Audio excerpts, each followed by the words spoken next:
menandatangani 11 Memorandum of Understanding, baik itu dari segi perdagangan yang merupakan turunan daripada agreement untuk reciprocal trade, untuk pembelian energi, pembelian agriculture, dan juga untuk pembelian lain yang nanti Pak Rosan akan menjelaskan.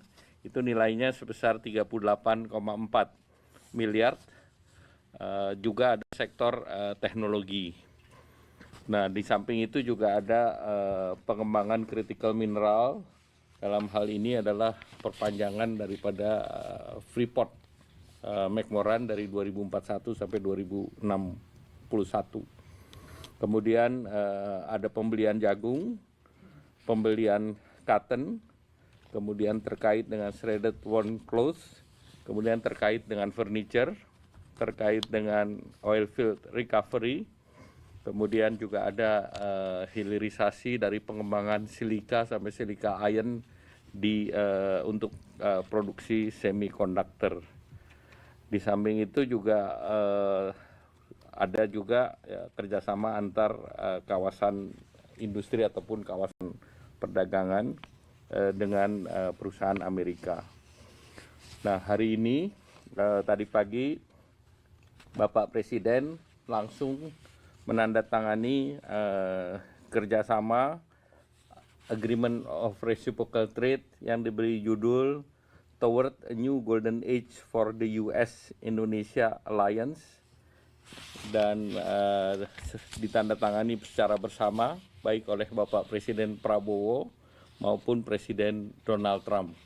Dan dalam pertemuan bilateral antara kedua pemimpin itu berjalan cukup lama, selama 30 menit sesudah kegiatan Board of Peace tadi pagi.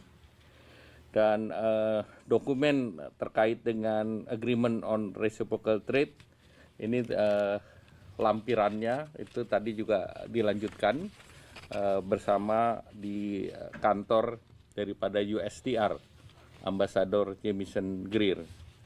Indonesia dan Amerika Serikat sepakat untuk memperkuat kerjasama ekonomi dan mendorong pertumbuhan ekonomi, dan ini salah satu daripada perjanjian yang membentuk Council of Trade and Investment, sehingga ini menjadi forum ekonomi kedua negara, dan ini hasil daripada Agreement of Reciprocal Trade, sehingga seluruh persoalan investasi dan persoalan perdagangan antara Indonesia dan Amerika nanti akan dibahas dulu di dalam Council of Trade. Apabila terjadi kenaikan yang di luar terlalu tinggi atau hal yang dianggap bisa mengganggu neraca daripada kedua negara. Tujuan dan visi perjanjian adalah untuk mewujudkan kemakmuran ekonomi bersama, rantai pasok yang kuat, dan menghormati kedaulatan dari masing-masing negara. Jadi saya garis bawahi, menghormati kedaulatan dari masing-masing negara itu menjadi bagian daripada perjanjian yang ditandatangani. Sejak diumumkan oleh Presiden Trump pada tanggal 2 April 2025 yang lalu, pemerintah Indonesia telah mengirimkan 4 surat untuk proses negosiasi tarif di bulan April, Juni, Juli, dan Agustus 2025, dan juga 90% daripada dokumentasi yang dikirim oleh Indonesia dipenuhi oleh Amerika. Jadi usulan Indonesia dipenuhi oleh Amerika yang tertuang dalam Agreement on Reciprocal Tariff. Dan dalam periode tersebut Indonesia mengunjungi Washington DC 4 kali, kemudian 7 kali putaran perundingan, dan lebih dari 9 kali pembahasan in person maupun virtual dengan USTR atau Duta Besar Jamieson Greer. Di dalam proses sebetulnya juga kita berbicara dengan Commerce ataupun Commerce Secretary dan Treasury Amerika. Namun Indonesia ini perjanjiannya memang kita dengan USTR, dengan Ambasador Jamieson Greer. Kemudian AS melakukan penurunan pengenaan tarif resiprokal bagi Indonesia, itu seperti yang dituangkan dalam joint statement yang lalu, dan berbeda dengan berbagai perjanjian ART dengan negara lain. Amerika sepakat untuk mencabut pasal-pasal yang non kerjasama ekonomi, antara lain untuk terkait pengembangan reaktor nuklir, kemudian terkait dengan kebijakan Laut Cina Selatan, terkait dengan pertahanan dan keamanan perbatasan, sehingga murni ART kita adalah terkait dengan perdagangan. Dalam ART ini ada 1.819 pos tarif produk Indonesia, baik itu pertanian maupun industri, antara lain minyak sawit, kopi, kakao, rempah-rempah, karet, komponen elektronik termasuk semikonduktor, komponen pesawat terbang yang tarifnya adalah 0%. Dan khusus untuk produk tekstil dan aparel Indonesia, Amerika juga akan memberikan tarif 0% dengan mekanisme tarif rate quota atau TRQ.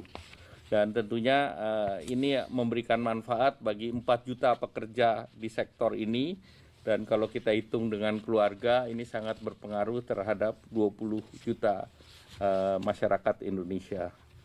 Indonesia juga komitmen untuk memberikan fasilitas untuk produk Amerika dengan tarif 0, karena utamanya Indonesia mengimpor produk pertanian, wheat, kemudian juga soybean, sehingga masyarakat Indonesia membayar 0% untuk barang yang diproduksi dari soybean ataupun wheat, dalam hal ini noodle ataupun dalam bentuk tahu dan tempe. Jadi masyarakat kita tidak dikenakan beban tambahan biaya untuk bahan baku yang kita import dari Amerika Serikat. Kemudian dia sesuai dengan posisi di dalam forum WTO, kedua belah negara sepakat untuk tidak mengenakan bea masuk transaksi ekonomi elektronik, dan ini juga kita berikan kepada Eropa, jadi bukan Amerika saja. Dan ini yang mendorong nanti untuk adanya moratorium dalam forum ministerial conference di WTO. Indonesia juga mendorong transfer data lintas batas terbatas sesuai dengan undang-undang yang berlaku di Indonesia, dan juga merecognize bahwa Amerika pun akan memberikan perlindungan kepada data konsumen setara dengan perlindungan data konsumen yang diberlakukan di Indonesia. Indonesia juga akan menerapkan strategic trade management, terutama untuk perdagangan, agar perdagangan aman dan tidak digunakan untuk fungsi di luar fungsi yang diperlukan untuk perdamaian. Kemudian juga Indonesia akan memberikan kemudahan untuk perizinan import dan juga standarisasi barang, baik itu industri maupun pertanian asal Amerika. Nah, Indonesia juga komitmen untuk mengurangi hambatan tarif dan non-tarif, dan juga memberikan kepastian terutama di sektor ICT, kesehatan, dan farmasi. Perjanjian ini akan berlaku 90 hari setelah proses hukum diselesaikan kedua belah pihak, baik itu di Indonesia dengan konsultasi dengan DPR maupun di Amerika dengan proses internalnya. Dan juga di dalam perjanjian ini juga diatur bahwa kedua belah pihak dapat mengubah perjanjian dengan kesepakatan kedua belah pihak secara tertulis, dan juga ada ruang untuk perbedaan tarif, apakah itu lebih rendah dengan tadi dibahas di dalam Council of Board yang akan dibentuk. Dan selanjutnya tentu kami dari pemerintah akan segera menyampaikan kepada DPR RI terkait dengan undang-undang ini, dan juga dalam perjanjian ini tujuannya juga untuk mencapai Indonesia Emas sehingga perjanjian ini juga disebut sebagai New Golden Age bagi Indonesia maupun Amerika Serikat itu sendiri. Selanjutnya kami mohon Pak Menteri Investasi untuk menambahkan. Terima kasih Pak Menko.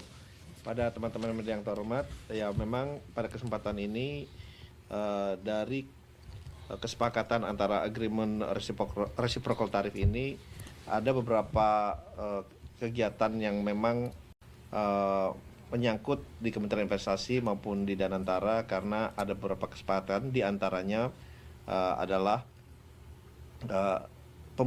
rencana pembelian 50 pesawat oleh Boeing yang nantinya kita akan bicarakan dengan Boeing, walaupun sebenarnya sudah ada pembicaraan awal dengan pihak Boeing, dan ini akan kita lanjutkan.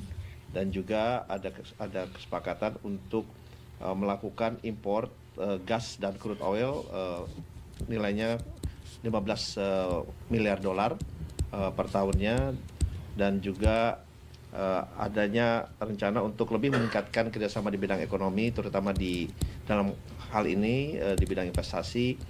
Dan kita juga sudah memulai pembicaraan adanya beberapa kemungkinan investasi on the pipeline yang menyangkut di beberapa bidang, baik itu di bidang oil and gas maupun di bidang-bidang lainnya.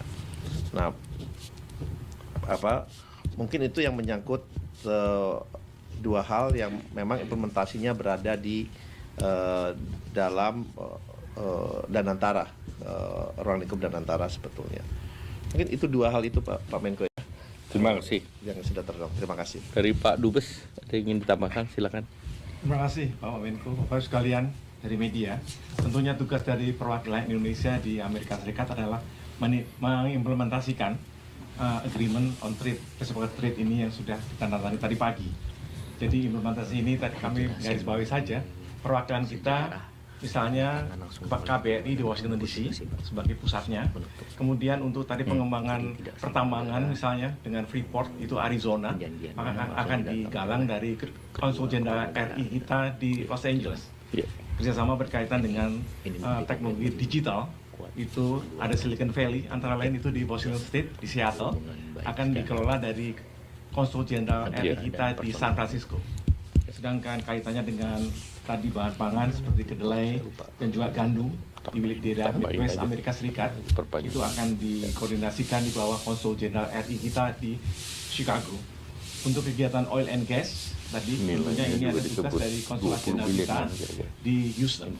Sedangkan untuk konsul jenderal kita di New York itu nanti akan bertugas untuk menggalang kegiatan perdagangan, juga keuangan serta investasi.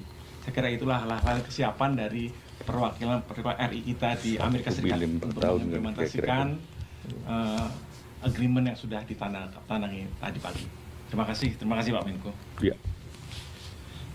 Mungkin ada satu tambahan, memang kemarin juga sudah ditandatangani kesepakatan MOU antara Freeport dan juga pemerintah Indonesia. Dalam hal ini kami mewakili atas mandat yang diberikan kepada kami,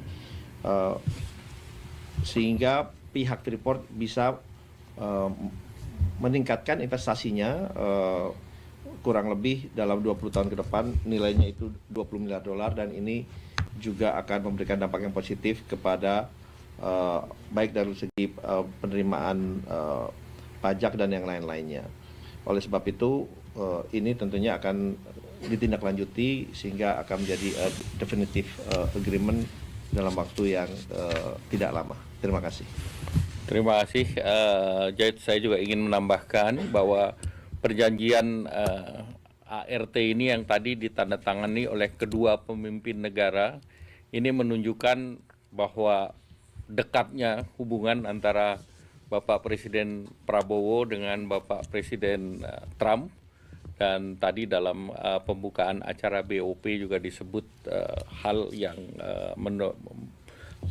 mengapresiasi Pak Presiden Prabowo, sehingga dengan kedekatan kedua negara ini perjanjian ART menjadi satu level, dan juga perjanjian ART ini tidak murni ART trade tetapi juga investasi. Banyak negara juga yang perjanjian ini tidak ditandatangani oleh kepala negara tetapi di level menteri. Nah, jadi khusus mengenai Indonesia, apalagi hari ini kita ketahui jumlah kepala negara yang hadir juga banyak, tetapi yang diberikan kesempatan untuk berbicara mengenai agreement dan bilateral hanya Presiden Indonesia, Presiden Prabowo. Saya pikir ini menjadi catatan penting, dan tadi kami juga rapatnya dengan USTR jam 7 malam, jadi memang mereka menunggu sampai malam untuk kita bisa bersama-sama membicarakan dan menyelesaikan seluruh dokumentasi yang diperlukan.